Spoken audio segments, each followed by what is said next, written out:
마태복음 7장 1절부터 12절까지의 말씀 교독합니다. 1절 제가 먼저 읽습니다.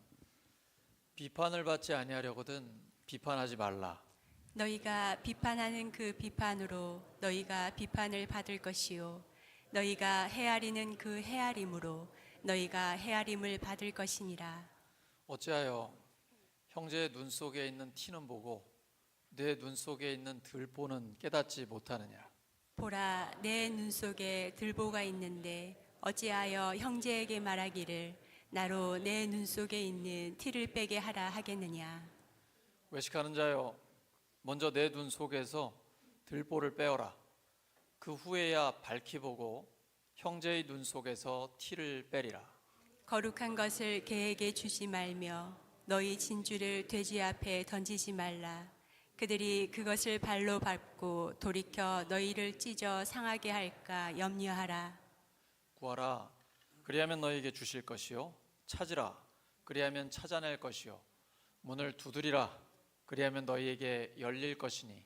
구하는 이마다 받을 것이요 찾는 이는 찾아낼 것이요 두드리는 이에게는 열릴 것이니라.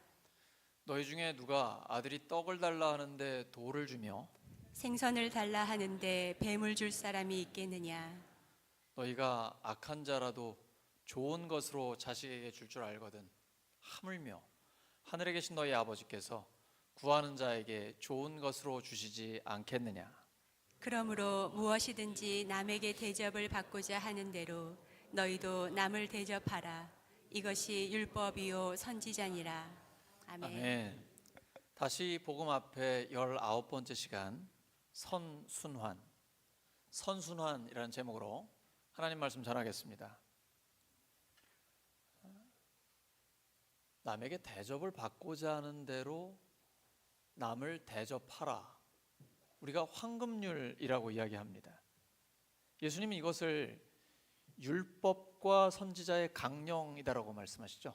율법이라면 모세오경, 창세기부터 신명기까지고요. 그리고 선지서들은 대선지서들, 소선지서들이 많이 있죠. 근데 율법과 선지서라고 하면 그냥 구약 성경 전체를 가리킨다라고도 보시면 됩니다. 즉 구약 성경 전체의 핵심을 짚은 것이죠. 한 번은 율법 전문가가 예수님께 질문을 던지죠. 율법 전체에서 가장 큰 계명이 무엇입니까? 예수님께서 이중계명을 말씀하십니다. 사랑의 이중계명이죠. 마음을 다하고 뜻을 다하고 목숨을 다하고 힘을 다해 주 너의 하나님을 사랑하라. 둘째는 이와 같으니 너의 이웃을 너 자신같이 사랑하라. 일맥상통하죠. 남에게 대접을 받고자 하는 대로 너희도 남을 대접하라. 근데 이것은 남에게 대접을 받는 데 초점이 맞춰져 있지 않습니다. 내가 남을 이렇게 대접하면 저 사람이 나한테 이렇게 대접할 거야, 이걸 생각하고 대접하라는 게 아닙니다. 예수님의 말씀의 요점은 먼저 남을 대접하라라는 것입니다. 대접받는 건 기대하지 말라는 것이죠. 기대가 크면 실망이 클 수가 있습니다. 그래서 대접받을 것은 기대하지 말고 일단 먼저 내가 받고 싶은 대로 대접을 해주라는 겁니다. 그런데 영적인 원리는 내가 먼저 남을 대접하기 시작하면 다른 사람들도 나를 대접하게 됩니다. 그래서 좋은 일이 계속해서 반복적으로 일어나게 됩니다. 선순환이 되는 것이죠. 반대의 경우가 있습니다. 왜 우리는 이렇게 다른 사람의 단점이 잘 보일까요? 우리 결혼했던 초기에는 내 아내가 완벽해 보이지 않으셨습니까? 와, 내 남자 같은 이런 남자가 있을까 싶지 않으셨어요? 근데 이게 1년, 2년 딱 지나고 아이 생기기 시작하고 그러면 그때부터 이 인간한테 이런 모습이 있었구나, 이런 게 나오기 시작하잖아요. 자꾸 다른 사람의 단점이 보여요. 자기 자신은 못 봅니다. 나에게 어떤 부족함이 있고 내가 지금 무슨 문제가 있는지 나만 모르는 경우가 많아요. 가족들도 알고 목장 식구들도 다 아는데 나만 몰라요. 사람은 다 마찬가지입니다. 다른 사람은 잘 관찰을 하지만 나 자신에 대해서는 무지합니다. 특별히 나의 죄와 허물에 대해서는 더욱 무지합니다. 그래서 예수님은 우리에게 비판하지 말라고 하십니다. 오직 비판할 수 있는 분은 하나님밖에 없습니다. 입법자요 재판관이신 유일하신 하나님, 그분만이 비판과 심판을 할 수 있는 자격과 권리를 갖고 계십니다. 우리에게는 그런 자격이 없습니다. 우리 자신이 다른 사람을 비판하고 심판할 그러한 능력이 없습니다. 여기서 비판이라는 것은 다른 사람을 내리 깔아보는 것입니다. 그리고 비난하고 정죄하는 겁니다. 나 자신에게는 아무 문제가 없는 척하는 것입니다. 실제로는 내 눈에 들보가 있습니다. 그런데 남의 눈에 있는 티를 보면서 나 좀 그거 좀 빼게 해줘라고 얘기를 하는 것입니다. 너 왜 눈에 티가 있는데 그거 모르니? 내가 빼줄게. 그러기 전에 너 자신의 눈에 있는 들보를 빼라는 겁니다. 들보는 엄청나게 큽니다. 나에게 있는 들보를 찾기 어렵지 않습니다. 너무 쉽고 제거할 수 있습니다. 그러면 그때부터 내 눈이 밝아지기 시작합니다. 하지만 그 밝은 눈을 가지고 다른 사람 눈에 있는 티를 뺄 필요 없습니다. 내 주변에 있는 사람이 나를 늘 보고 있거든요. 그런데 와, 저 인간이 자기 눈에 있는 들보를 뺐어요. 와, 저 사람도 저런 사람도 변화될 수 있구나. 이걸 보면 곁에 있는 사람이 막 감격합니다. 감동하고 깜짝 놀라요. 너무 놀라다 보니까 눈물이 흐르는 거죠. 감동의 눈물을 흘리다 보면 티가 자연스럽게 빠져나오게 됩니다. 내가 먼저 변하면 다른 사람도 변합니다. 좋은 일이 계속해서 일어나게 되는 것이죠. 근데 예수님이 충격적인 말씀을 6절에 해주십니다. 거룩한 것을 개에게 주지 말고 진주를 돼지에게 주지 말라고 하십니다. 예수님이 개, 돼지 이런 표현 잘 안 하시잖아요. 이 개는 뭘 가리킬까요? 애완견? 아닙니다. 늑대처럼 떼를 지어 다니면서 음식물 쓰레기 같은 거 먹고 그런 개떼를 이야기하는 거고요. 여기 이 돼지는 집에서 키우는 그런 소중한 가축이 아니에요. 들에 다니면서 사람들을 괴롭히기도 하고 횡포를 하는 멧돼지를 가리킨다고 생각하시면 됩니다. 개와 돼지 같은 사람을 가리키는 거예요. 예수님이 어린아이들을 품에 안으시고 안수하고 축복해 주십니다.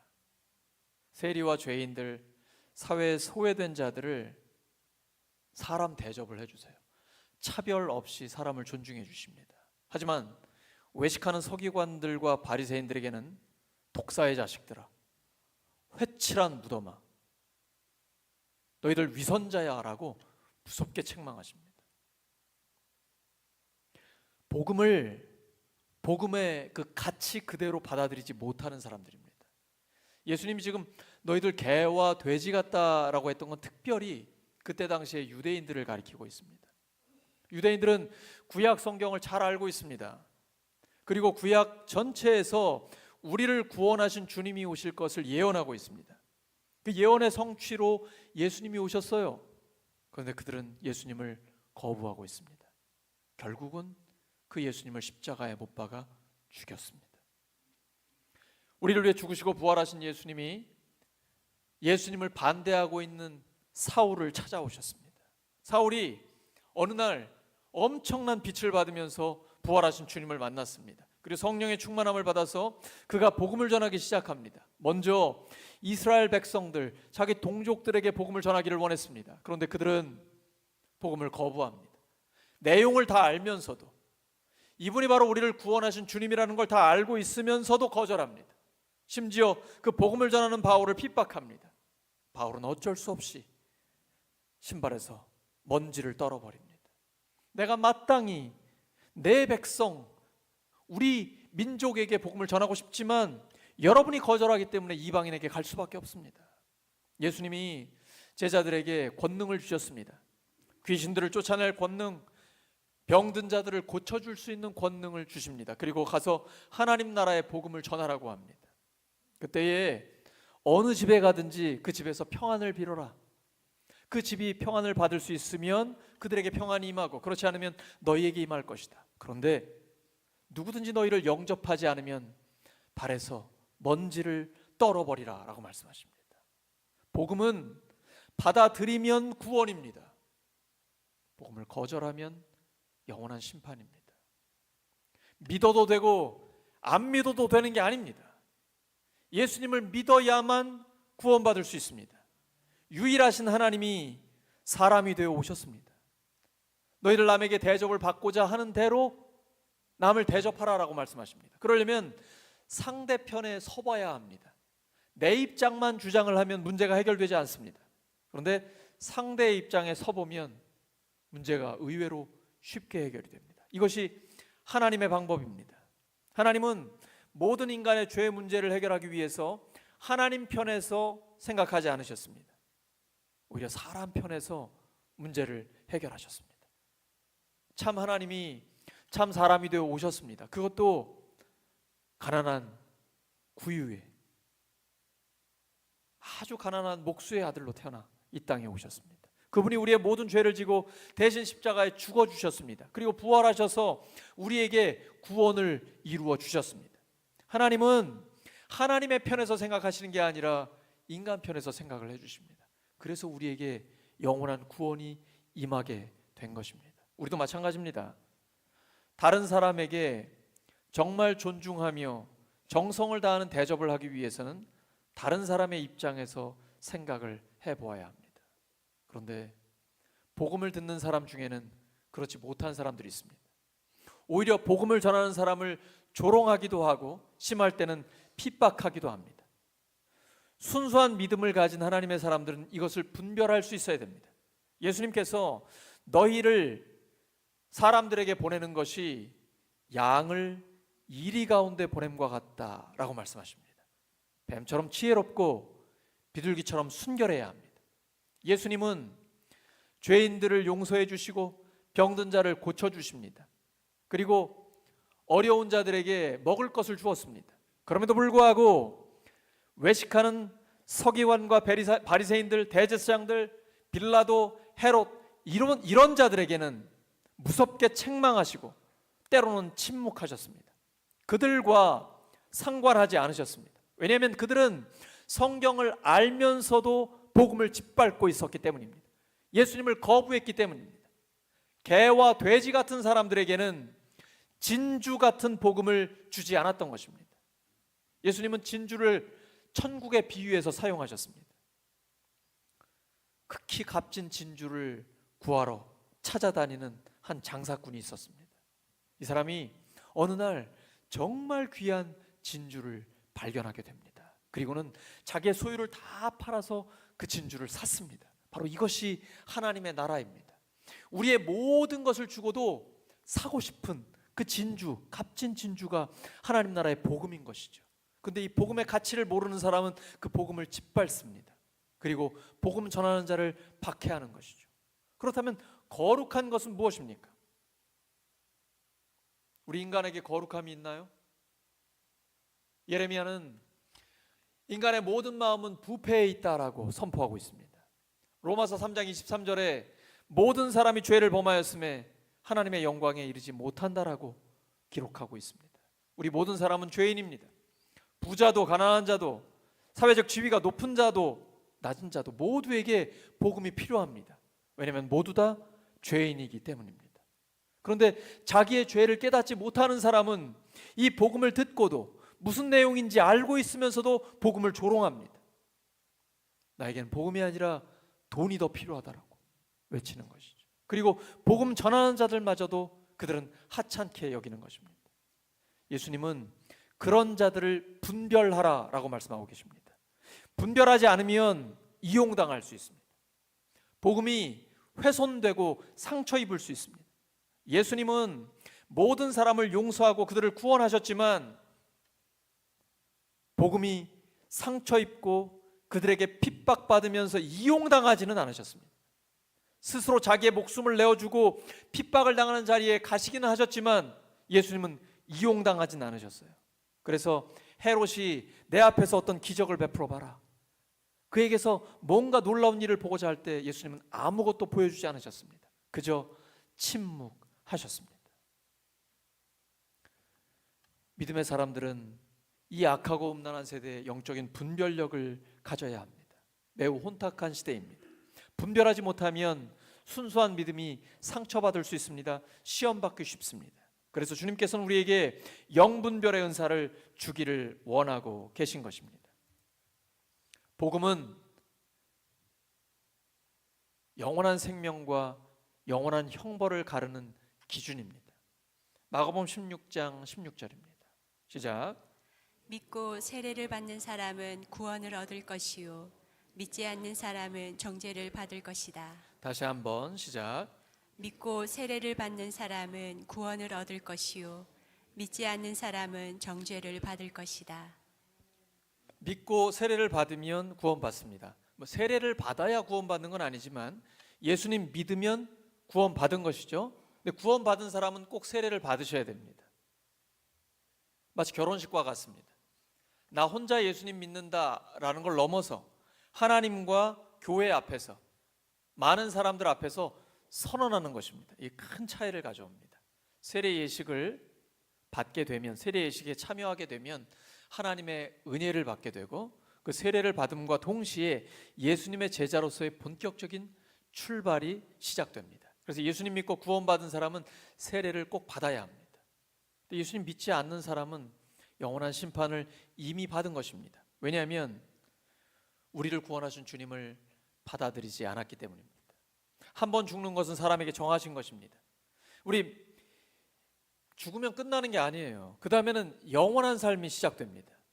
하나님과 함께하는 영원한 생명을 누리느냐, 아니면 하나님을 떠난 영원한 지옥에 머무느냐, 운명을 가르게 됩니다. 바로 그 기준은 복음입니다. 복음은 명확한 역사적 사실입니다. 하나님이 사람이 되어 오셔서 우리를 위해 십자가에 죽으시고 부활하셨습니다. 이 사실을 받아들이면 구원받습니다. 지금 하나님의 복음이 선포되었습니다. 오랫동안 교회를 다녀도 이 복음을 믿지 않으면 구원받지 못합니다. 아무리 오래 신앙생활을 해도 하나님을 못 만난 사람들이 가끔 있습니다. 여러분 어떠십니까? 하나님 만나셨습니까? 어떻게 아십니까? 개인이 압니다. 나는 하나님을 만났어, 나는 하나님을 만났다라는 느낌과 확신이 있으면 하나님 만나신 겁니다. 근데 아무리 교회를 다녀도 나는 아직 하나님 모르겠어, 하나님을 못 만났어, 아직 못 만나신 거예요. 다른 사람은 몰라요. 나는 알아요. 아직 하나님을 못 만나신 분이 혹시 계십니까? 그러면 이 순간 결단하시기 바랍니다. 하나님을 찾으면 하나님은 만나 주십니다. 하나님은 비밀에 쌓여 가려 계신 분이 아닙니다. 문은 열리라고 있는 것입니다. 문을 두드리라, 그리하면 너에게 열릴 것이라. 왜 우리 어떤 건물에 가면 자동문 있지 않습니까? 꽉 닫혀 있잖아요. 근데 우리는 자동문이라는 거를 믿잖아요. 가까이 다가가면 문이 열리죠. 하나님 마찬가지입니다. 반복적으로 말씀하세요. 나를 간절히 찾는 자가 나를 만날 것이다. 하나님 찾아보세요. 하나님 어떤 방법으로도 저는 하나님을 만나고 싶습니다. 예배 가운데 하나님의 음성을 들려주세요. 아니, 주의 말씀으로 하나님이 살아계시다는 걸 저에게 경험하게 해주세요. 주님, 어떠한 방법으로라도 저에게 하나님이 함께 하신다는 것을 나타내 주세요. 하나님 그렇게 해주십니다. 저는 제가 요한복음 20장과 21장을 읽을 때 하나님 저를 찾아오셨습니다. 근데 지금도 끊임없이 하나님은 저를 만나주고 계십니다. 그 하나님은 어제나 오늘이나 영원토록 동일하십니다. 그런데 아무리 교회를 다녀도 어제나 오늘이나 내일이나 똑같이 하나님을 찾지 않으면 하나님 못 만납니다. 찾지 않는데 하나님 만나주시지 않습니다. 하나님은 인격적인 분이십니다. 문을 두드려야 열립니다. 볼지어다 내가 문 밖에 서서 두드리노니 너희들의 마음의 문을 열면 내가 들어가 그로 더불어 먹고 그는 나와 더불어 먹으리라. 끊임없이 우리의 마음의 문을 열고 계십니다. 이 문을 여는 건 내가 열어야 되는 거예요. 목사가 못 열어줘요. 엄마 아빠가 못 열어줘요. 내가 열어야 돼요. 내 문을 열어야 주님이 내 마음에 들어오시는 것입니다. 요한복음 1장 12절이죠. 영접하는 자 곧 그 이름을 믿는 자들에게는 하나님의 자녀가 되는 권세를 주십니다. 가만히 입 벌리고 있는데 하나님의 자녀가 되는 게 아닙니다. 내가 예수님을 마음에 영접해야 됩니다. 예수님을 믿어야 합니다. 그 순간부터 하나님의 자녀가 되는 것입니다. 예수님 믿고 하나님의 자녀가 됐습니다. 그런데 하나님의 말씀을 알면 알수록 다른 사람들의 단점이 자꾸 보입니다. 여기까지 올라옵니다. 당신 그렇게 살면 안 된다라고 자꾸 내가 뭔가 가르쳐주고 싶습니다. 참으셔야 됩니다. 먼저 나를 보셔야 됩니다. 일단은 내가 바뀌어야 됩니다. 다른 사람 신경 쓰라고 하나님 말씀 주신 게 아닙니다. 오늘 왜 그 집사 안 왔지? 오늘 꼭 그 인간한테 하는 말씀인데 이런 생각하시면 안 됩니다. 설교를 들으실 때는 나한테 주시는 말씀으로 들으셔야 그 말씀이 하나님의 은혜로 나에게 오는 것입니다. 하나님의 말씀은 항상 나에게 적용을 하셔야 됩니다. 그래서 내가 변화되고 내 할 도리를 다 하시면 됩니다. 신앙생활은 다른 사람 신경 쓸 시간 없습니다. 그런 여유 없어요. 먼저 하나님의 말씀으로 끊임없이 내가 변해야 됩니다. 내가 변하다 보면 다른 사람도 변하게 되는 것입니다. 근본적인 인생의 갈증이 있습니다. 불안함이 있습니다. 하나님을 만나지 못하면 그래요. 신앙생활을 하면서도 나태해집니다. 게을러져요. 그리고 냉랭해지고 건조해집니다. 기도하지 않아서 그렇습니다. 기도하면 하나님이 역사하십니다. 구하라 주실 것이요 찾으라 찾을 것이요 문을 두드리라 그리하면 너에게 열릴 것이라. 반대로 말하면 구하지 않으면 못 찾습니다. 구하지 않으면 얻지 못해요. 찾지 않으면 찾을 수 없습니다. 두드리지 않으면 열리지 않아요. 우리 북한문 계속 두드려야 합니다. 지금 아무런 변화가 없어 보여도 열릴 때까지 두드려야 합니다. 하나님이 여십니다. 이슬람권도 계속 두드려야 합니다. 너무 힘들다고, 너무 오래 걸린다고 포기하면 안 됩니다. VIP들, 내 주변에 있는 그리고 내 사랑하는 자녀들, 나의 가족들 끊임없이 기도하고 그들을 위해서 두드려야 합니다. 두드리지 않기 때문에 열리지 않는 것입니다. 근데 기도하면 하나님이 마음의 문을 활짝 열어주십니다. 하지만 기억해야 될 게 있어요. 우리가 구하면 즉시 주실까요? 주실 때도 있습니다. 그런데 오늘 본문에 구하라 즉시 주실 것이요 그러셨나요? 아닙니다. 그런데 우리는 기도 응답이 빨리 안 되면 하나님이 거절하신다고 생각하세요. 하나님이 안 계신다고 생각하고 하나님이 응답을 안 하신다라고 단정해 버립니다. 아닙니다.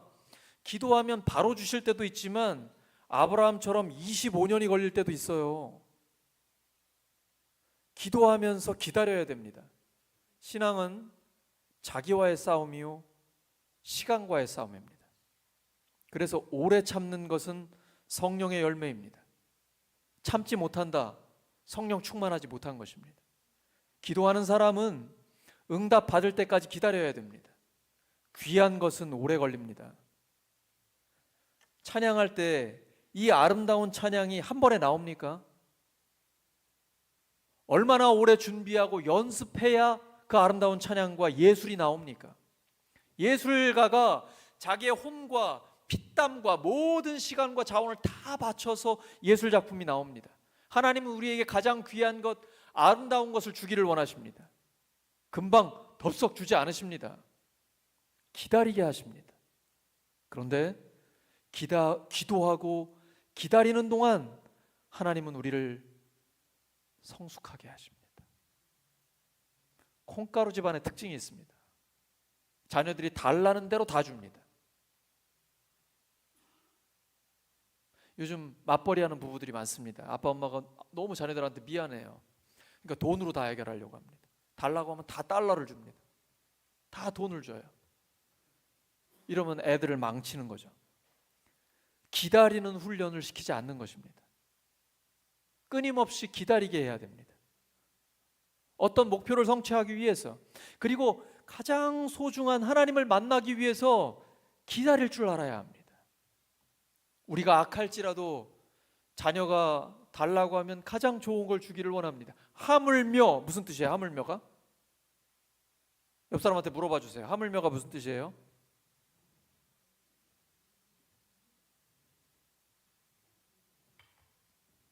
두말하면 잔소리예요. 하늘에 계신 우리 아버지께서 구하는 자에게 좋은 것으로 주시지 않겠습니까? 누가복음 11장에 보면 구하는 자에게 가장 좋은 게 뭐예요? 뭐니 해도 그거 아니에요. 가장 좋은 게 뭐예요? 하나님 자신이에요. 그래서 누가복음에는 구하는 자에게 성령을 주시지 않겠느냐 기록되어 있는 겁니다. 성령님으로 다 해결되는 거예요. 성령님은 하나님이란 말이에요. 그분이 우리 안에 와 계십니다. 예수님이 지금 육체로 내 안에 들어오신 게 아니잖아요. 예수님의 영, 성령님으로 내 안에 들어와 계시잖아요. 성령을 통해 구원받아요. 성령께서 모든 것을 가르치시고 모든 진리 가운데로 인도하시며 주님 말씀 생각나게 해주세요. 우리를 위로하십니다. 감동해 주세요. 성령의 능력이 나타나요. 오직 성령이 너희에게 임하시면 너희가 권능을 받아요. 그 능력이 어떤 능력일까요? 용서할 수 있는 능력이 생겨요. 상대를 이해할 수 있는 힘이 생겨요. 사랑할 수 있는 마음의 근육이 아주 강력해져요. 여러분, 예수님 믿고 살아가면요, 성령님이 나를 계속 변화시키십니다. 속 사람을 강건하게 하시고요, 맷집을 좋게 하십니다. 전에는 조금만 싫은 소리 해도 못 참아요. 그런데 계속 사랑, 그 성령의 능력이 나를 사로잡다 보니까 내가 웬만한 소리에는 상처 안 받아요. 그리고 어떤 소리를 해도 사랑으로 용서해요, 용납해요. 그리고 그 사람은 나한테 굉장히 심한 말을 했는데 내 얼굴은 미소를 짓고 있어요. 심한 말 한 사람이 당황해요. 더 이상 그런 말 못해요. 스데반이 그랬잖아요. 복음을 전했다고 돌을 들어서 스데반을 죽이잖아요. 근데 그의 얼굴은 천사처럼 빛나는 거예요. 제일 무서운 사람이에요. 제일 강력한 사람이에요. 남에게 대접을 받고자 하는 대로 너희도 남을 대접하라. 남에게 대접받을 생각을 가지고 give and take, 주고받기식의 얘기가 아니에요. 뭐 가는 말이 고와야 오는 말이 곱다 이런 속담이 아니고요. 대접받을 생각하지 말고 예수님처럼, 예수님은 온몸을 송두리째 우리에게 주셨잖아요. 그냥 남을 먼저 대접하라는 거예요. 대접받는 게 좋아요? 대접하는 게 좋아요? 대접받을 때 기뻐요? 대접할 때 기뻐요? 받을 때도 기뻐요. 근데 할 때 더 기뻐요. 내가 줄 게 있다라는 게 얼마나 큰 기쁨인지 몰라요. 여러분, 설교자에게 가장 큰 기쁨이 뭔지 압니까? 우리 성도님들에게 드릴 말씀이 있다라는 거예요. 내가 오늘 하나님의 말씀에 그 맛있는 요리를 준비했다라는 거예요. 빨리 강단에 올라가고 싶어요. 내가 왜 자꾸 이 강단에 뛰어오는지 아세요? 줄 말씀이 있기 때문에, 일주일 내내 주님 앞에 묵상하면서 하나님이 우리에게 주시는 그 말씀을 주고 싶기 때문이에요. 여러분, 우리 받는 것보다 주는 게 훨씬 더 행복해요. 이게 하나님의 행복이에요. 예수님은 피땀을 다 흘려 생명까지 내어주셨어요. 그것이 예수님의 기쁨이에요. 주는 자가 더 기뻐요. 우리에게 그런 기쁨이 있기를 예수 그리스도의 이름으로 축원합니다. 그런데 구한다고 다 응답받지 못합니다. 여러분, 잘 생각해 보세요. 내가 정말 오랫동안 기도했는데 기도 응답이 안 돼요. 왜 그럴까요? 내 욕심대로 하면 안 됩니다. 내 이기심을 채우기 위해서 기도하면, 정욕을 채우려고 기도하면 이건 응답 못 받습니다. 그런데 이렇게 기도하면 응답 받습니다. 요한 1서 5장 14절입니다. 시작. 우리는 무엇이든지 하나님의 뜻대로만 구하면 하나님이 우리의 기도를 들어주신다는 것을 확신을 갖고 있습니다. 다시 한번요. 시작. 우리는 무엇이든지 하나님의 뜻대로만 구하면 하나님이 우리의 기도를 들어주신다는 확신을 갖고 있습니다. 하나님의 뜻대로만 구하면 돼요. 그리고 기다리세요. 응답하실 때까지 기다리시면 됩니다. 내가 기도할 때 기도의 내용을 점검하셔야 돼요. 지금 내 기도가 하나님의 뜻에 맞는가? 나의 간구가 하나님이 기뻐하시는 내용인가? 내 기도의 내용들이, 제목들이 예수님의 이름에 맞는 내용인가? 이 기도에 응답 받으면 하나님께서 영광을 받으시는가? 이걸 점검하셔야 돼요. 만약에 그렇다면 하나님 응답하십니다. 우리 하나님은 신실하신 분이에요. 약속하시면 반드시 지키십니다. 요한복음 15장 7절이죠. 너희가 내 안에 거하고 내 말이 너희 안에 거하면 무엇이든지 원하는 대로 구하라. 그리하면 이루리라. 우리가 주님 안에 있는지 점검해 보세요. 주님의 말씀이 내 안에 있는지 확인해 보세요. 이것만 되면 나의 기도에 하나님이 응답하십니다. 기도 복잡하게 안 하셔도 됩니다. 뭘 많이 알아야 되는 거 아니에요. 기도를 복잡하게 하시면 응답도 복잡하게 올 수 있습니다. 기도 단순하게 하십시오. 순수하게, 정직하게, 어린아이 같이 기도하시기 바랍니다. 하나님은 그 기도에 응답해 주십니다. 신앙생활 무지하게 재밌습니다. 마지막 말씀 마태복음 7장 12절입니다. 시작. 그러므로 너희는 무엇이든지 남에게 대접을 받고자 하는 대로 너희도 남을 대접하여라. 이것이 율법과 예언서의 본 뜻이다. 그럼 본문 1절에서 12절까지 쭉 읽었는데요. 12절에 그러므로라고 되어 있습니다. 근데 그 앞부분하고 바로 연결이 안 돼요. 왜 그러므로지? 여러분이 1절에서 6절을 보시고 그 다음에 7절에서 11절은 그때에 남을 비판하려고 하기 전에, 또는 이 사람이 지금 복음을 짓밟는 사람인가, 복음을 전하는 사람을 핍박하는 자인가, 이제 그만 여기서 끊어야 하는가, 이런 부분을 분별하기 위해서는 기도해야 된다. 기도하면 성령님을 주신다, 가장 좋은 것으로 주신다, 이 말씀을 부연 설명해 주신 거예요.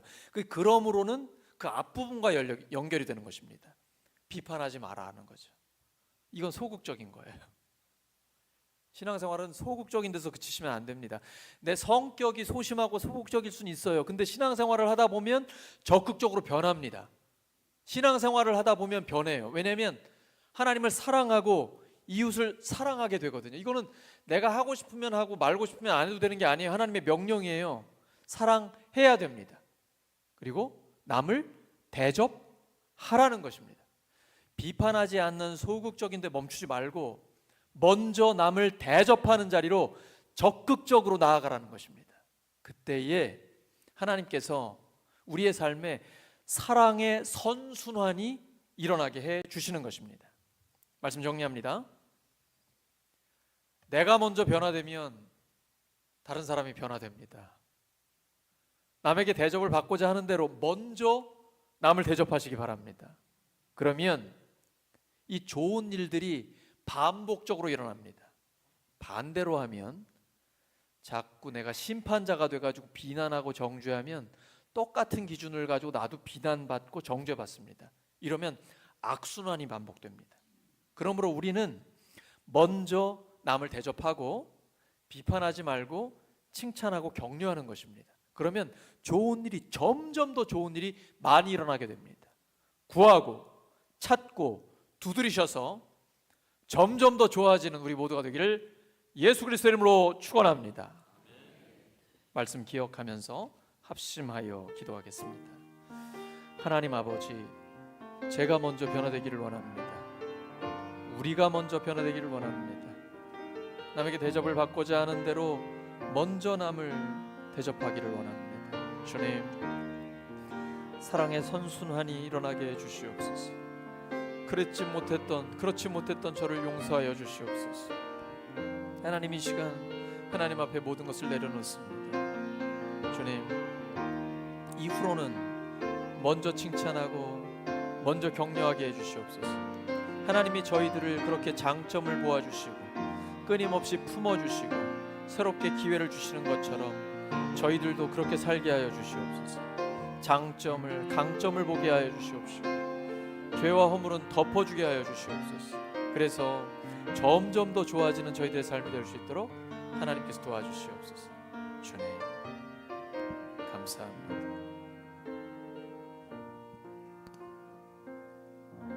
예수 그리스도의 이름으로 기도드립니다.